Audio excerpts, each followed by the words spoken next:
ఇంట్లో కూరగాయలు లేనప్పుడు ఈ అన్నం చేసుకొని ఒక్క ముద్ద తింటే ఉంటదండి. ఇక చాలు ఈ జీవితానికి అని అనిపిస్తది. చాలా ఈజీగా, చాలా సింపుల్‌గా చేసుకునే రైస్ అండి. Welcome to Madhu vlogs. Hi friends. Hi, hi, hello ఎలా ఉన్నారు? నేనైతే చాలా బాగున్నాను. మరి మీరు బాగున్నారా?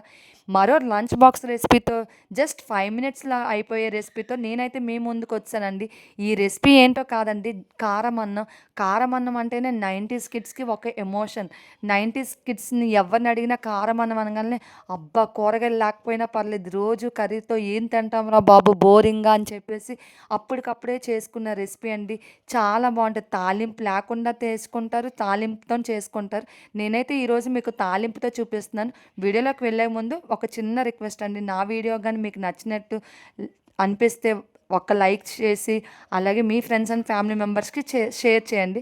Let us start. Firstly stove వెలిగించుకొని ఒక కడాయి పెట్టుకొని 2 టేబుల్ స్పూన్స్ ఆయిల్ యాడ్ చేసుకోవాలి. ఆయిల్ హీట్ అయిన తర్వాత 1 టేబుల్ స్పూన్ ఆవాలు, 1 టేబుల్ స్పూన్ పచ్చెనపప్పు, 1 టేబుల్ స్పూన్ మినపప్పు, 2 ఎండుమిరపకాయలు, అలాగే 2 రెబ్బల కరివేపాకు ఇలా వేసుకొని, అలాగే వేరుశనగ విత్తనాలు అంటారు కదా!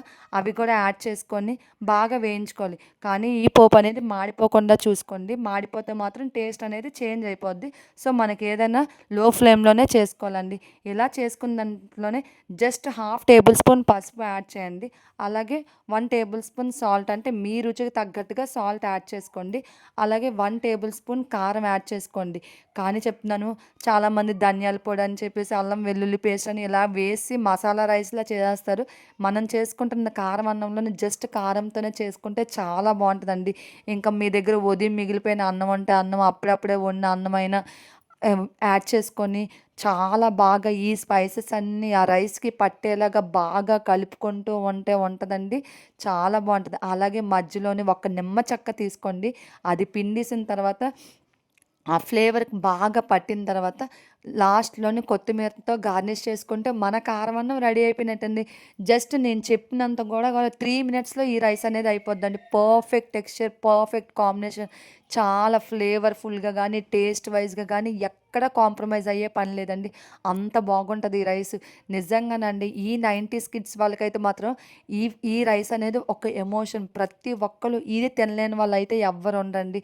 ఇంట్లో కూరగాయలు లేని టైంలోనైనా, ఒకవేళ కూరగాయలు ఉండి కూరగాయలు వండాల్సి వస్తదని బద్ధకంతో ఉన్న జస్ట్ 3 మినిట్స్‌లో ఈ రైస్ చేసుకోండి. చాలా బావుంటదండి. నా వీడియో మీకు నచ్చిందా? Thank you for watching. Subscribe.